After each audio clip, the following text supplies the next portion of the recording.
안녕하세요. 남간사관학원입니다. 오늘은 이전 영상에 이어서 위암과 관련된 합병증 중에 하나인 덤핑 신드롬 또는 급속이동증후군이라고 알려진 합병증에 대해서 알려드릴 겁니다. 그럼 시작하겠습니다. 급속이동증후군, 이 이름을 잘 눈여겨보시면 돼요. 빠르게 이동하는 증후군, 그리고 영어로는 덤핑 신드롬. 덤핑이라는 게 한 번에 쏟아 붓는 걸 이야기하잖아요. 그러니까 같은 의미예요. 굉장히 빨리 이동해서 생기는 증후군이란 뜻이에요.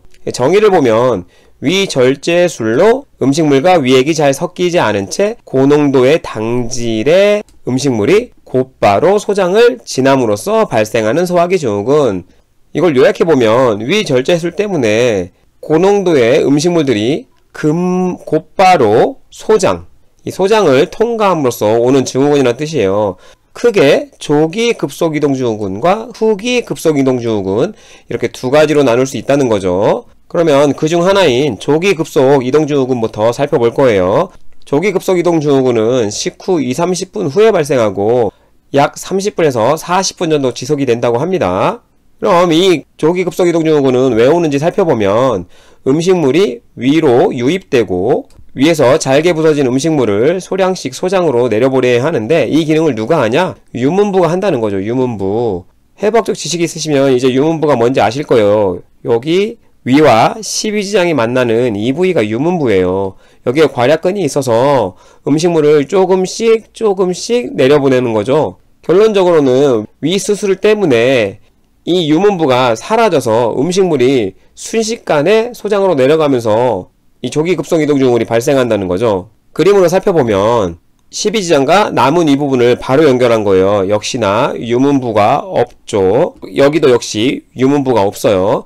그리고 이전 영상에서 보여드렸던 완전 위절제술에서도 위 자체가 없기 때문에 이 유문부위가 남아있지 않습니다. 그런 연유로 음식물이 유문부에서 조금씩 내려보냈어야 되는데, 그 조금씩 내려보내던 유문부가 없어짐으로 인해서 위로 내려간 음식물이 순식간에 대량이 12지장으로 오게 되는 거예요. 이걸 잘 생각하시고 그에 따른 병태 생리를 좀 보시면 음식물이 소장으로 대거 유입되는데, 그 중에서도 삼투압이 높은 음식물이 가장 큰 문제가 돼요. 그래서 삼투압이 높은 음식물이 소장으로 대거 유입되게 되면 이 삼투압이 높기 때문에 소장으로 수분이 몰리게 됩니다. 그렇기 때문에 혈관 내에 있던 수분이 몰려버리게 되면 전체 혈관의 수분은 부족해지겠죠. 그리고 소장 주변은 팽창하게 돼요. 이게 기전입니다. 여러분이 이걸 이해하시려면 삼투압을 잘 이해하실 필요가 있어요. 삼투압은 기본적으로 반투가막이 있어서 분자가 이동하지 못하는 거잖아요.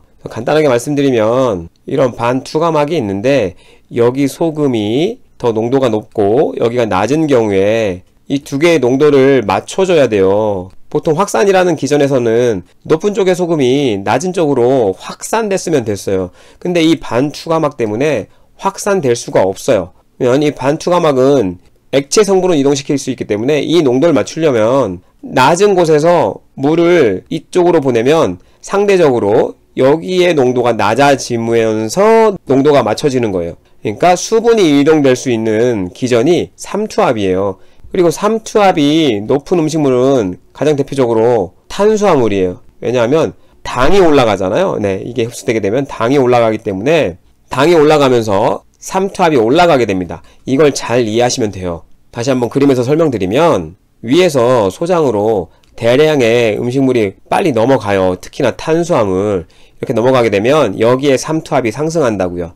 삼투압이 상승하게 되면 수분을 끌어당기기 때문에 이 소장 주변으로 수분이 몰려요. 수분이 몰리다 보면 우리 몸 전체 혈관에 수분은 부족할 수 있잖아요. 왜? 대부분의 수분이 여기로 몰리니까요. 그리고 수분이 이 소장으로 몰리기 때문에 소장 부분은 팽창을 하게 되는 거죠. 이걸 잘 이해하시면 모든 증상이 이해되실 거예요. 자, 그러니까 어지러움, 창백, 빈맥, 발한, 심계항진 같은 쇼크 비슷한 증상들이 오게 되는 거죠. 왜? 수분이 부족하니까요. 그리고 소장 주변이 팽창되면서 소화기계 기능이 떨어지니까 오심, 구토, 너무 빵빵해지면 복통, 복부팽만 등의 증상이 발생하는 거죠. 기전만 잘 이해하시면 여러분이 외울 필요가 없어요. 이게 조기 급속이동증후군에 나타나는 대부분의 증상입니다. 추가적으로 왜 식후 20분, 30분이냐? 음식물이 2, 30분 정도 되면 이미 소장에 다다르게 되기 때문에 소장에 다다라서 소장 쪽으로 수분이 몰리면서 이런 증상이 나타나기 때문에 초기에 많이 발생해요. 그리고 3, 40분 정도가 지나면 음식물이 소장을 어느 정도 지나가기 때문에 그 이후에는 증상이 나타나지 않는 거죠. 여러분 시험에서는 이 증상이 시험에 굉장히 잘 나옵니다. 그래서 이 증상을 잘 기억해 두셔야 되고 이 증상에 따라서 어떤 간호를 해야 되는지 이게 시험에 가장 잘 나와요. 그래서 여러분은 이걸 꼭 기억하셔야 되고요. 왜 급성이동증후군이 생기는지도 시험에 나올 수 있는데 위에서 언급드렸던 것처럼 위절제술이 가장 대표적인 덤핑 신드롬의 원인이에요. 어느 정도 이해하셨을 거라고 생각되니까 그 다음 페이지로 넘어갈게요. 자, 후기 급속이동증후군은 식후 1시간에서 2시간 이때 발생하고 약 30분 정도 지속된다고 해요. 확실히 조기 급속이동증후군에 비해서 좀 늦게 발생하는 걸 여러분이 알 수 있을 거예요. 그럼 이건 왜 생기느냐? 음식물이 급격히 공장으로 유입되면서 당흡수로 인해 혈당이 상승하는 거죠. 혈당이 상승하게 되면 인슐린이 분비되게 되겠죠. 그것도 과잉 분비되게 돼요. 똑같은 원리예요. 이렇게 위에서 바로 공장으로 연결한 경우 있잖아요. 이런 경우도 그렇고 그렇지 않고 12지장으로 연결했다 하더라도 음식물이 굉장히 빠른 속도로 소장으로 내려오잖아요. 12지장이나 공장으로. 그렇게 되면 공장은 탄수화물을 굉장히 빠른 속도로 흡수합니다. 그러니까 흡수해요. 탄수화물의 최종 산물이 포도당이라는 거 다 알고 계시죠? 그러니까 포도당으로 흡수가 될 테니까 혈당이 오르겠죠. 일반인의 경우에는 유문 부위가 있기 때문에 천천히 내려보낸다고 계속 강조드렸잖아요. 그러니까 혈당의 상승도 천천히 이렇게 올라가거든요. 천천히 이렇게 상승하는데 지금 굉장히 빠른 속도로 음식물이 12장이나 공장, 소장으로 내려오기 때문에 혈당 올라가는 속도가 굉장히 가팔라져요. 지금 이렇게 완만하게 오른 거랑 가파르게 올라가는 거랑 차이를 느껴지실 거예요. 이렇게 가파르게 상승하다 보니까 인슐린의 분비가 보통 과잉으로 분비하게 되는 거죠. 인슐린이 과잉 분비되어서 초기에는 혈당이 이렇게 상승하기 때문에 과잉 분비되었다고 해서 크게 문제가 되지 않아요. 하지만 문제가 뭐냐 하면 이후에 더 이상 혈당의 유입이 없다는 거예요. 초반에만 혈당이 바짝 상승하지 좀 시간이 지나면 혈당에 유입이 없어요. 왜? 음식물이 없잖아요. 더 이상 빠른 속도로 지나가면서 여기를 통과하는 거지. 그래서 갑작스럽게 혈당이 올랐다가 그 이후에는 혈당 유입이 없어져요. 그러니까 과잉 분비된 인슐린은 있고 혈당은 추가 유입이 없어지기 때문에 급격히 저혈당이 와서 이에 따른 증상들이 나타나는 걸 후기급속이동증후군이라고 하는 거예요. 자, 다시 한번 음식물이 급격히 공장으로 유입되면서 당흡수가 돼서 혈당이 급격히 상승해요. 그 이후로 인슐린의 과잉 분비가 되는데 이후에 더 이상의 탄수화물 유입이 없잖아요. 그러니까 혈당이 뚝 떨어지게 되는 거예요. 인슐린이 과잉 분비된 상태가 되니까요. 이걸 잘 이해하시면 이에 따른 증상은 뻔하죠. 증상으로는 당연히 저혈당 관련 증상이에요. 그래서 여러분이 저혈당 관련 증상을 알고 있으시면 외울 게 하나도 없어요. 그래서 심계항진, 손가락 떨림 이런 걸 또 다른 말로는 진전이라고 하죠. 그리고 혈당이 떨어지면 어지러움을 좀 느껴보신 분들 있을 거예요. 그리고 에너지가 없으니까 무력감 등이 발생할 수 있어요. 심각한 경우에는 약간 실신까지도 할 수 있다고 하는데 그 정도의 혈당 강화는 보통 일어나지 않기 때문에 여기서는 그거에 대한 말씀은 드리지 않을게요. 그래서 대표적인 증상은 저혈당으로 심계항진, 손가락 떨림, 어지러움, 무기력 혹은 무력감 이렇게 기억하시면 돼요. 그런데 아직까지 여러분 시험에 후기급속이동증후군에 대한 내용이 나온 적이 한 번도 없어요. 그래서 시험을 준비하시는 분은 굳이 이거는 필요 없을 것 같아요. 이런 내용은 필요하지 않기 때문에 굳이 공부 안 하셔도 될 것 같긴 하지만 그래도 공부하신 김에 같이 알아두시면 좋잖아요. 네, 그러면 여러분 시험에 또 잘 나오는 간호에 대한 부분을 공부해 보도록 할게요. 간호 방법의 첫 번째는 천천히 음식물이 소장을 통과할 수 있도록 빨리 지나가서 문제가 생기는 거기 때문에 천천히 지나갈 수 있도록 만들어주면 돼요. 그럼 천천히 지나가게 하려면 어떻게 해야 될까요? 예, 누워서 밥 먹으면 돼요. 그 자세가 배횡Y예요. 여러분 자세를 모르시면 안 된다 그랬어요. 포지션 꼭 공부하셔야 돼요. 배횡Y는 이렇게 누워서 무릎을 이렇게 구부린 자세를 얘기해요. 어떤 자세인지 아실 거예요. 공부하신 분들은 이렇게 무릎을 구부려서 이렇게 앉아있는 자세가 배횡Y입니다. 이런 자세로 식사를 하고 식후에 일어나면 안 돼요. 한 2~30분 정도는 계속 누워있도록 하는 거예요. 그래야 음식물이 천천히 이동할 거니까요. 그리고 식사와 동시에 물을 섭취하지 않도록 함. 물을 섭취하게 되면 음식물의 이동 속도가 빨라지잖아요.